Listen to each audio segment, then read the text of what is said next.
Palatandaan yun eh. Dito dapat Hindi dyan lang ako. Pinasalaysay ni Vice President Sara Duterte na hindi na ibigay kay dating Pangulong Rodrigo Duterte ang kanyang Ipit na ganun legs. Yan, ganun.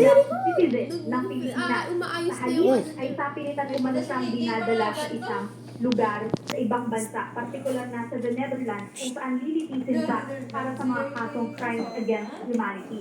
Samantala, kabayan, sa isang video na in-upload ng isa pang anak ni dating Pangulong Duterte na si Veronica Duterte sa social media, nakita doon na kinakausap ng PNC, partikular na ni CID Major General Idugtong mo na, Nicolas Dani. Torres, si Pangulong Rodrigo Idugtong na, Duterte. Bot, sinyo ka dugay. O, sige na, dice na. Dice na na. Ah, si ano, si Third Miguel. Tatlo mo lang nito. Pwede. Ay! Digtong O, sige na, 5 na. Ikaw na, 5 na. Digtong mo yan. Five. O, ikaw na, di. Di. Para sabihin kung saan pupunta ang naturang Carter Wala, 4 ako. Para na. Para na. Tuturon ko na, tuturon ko na.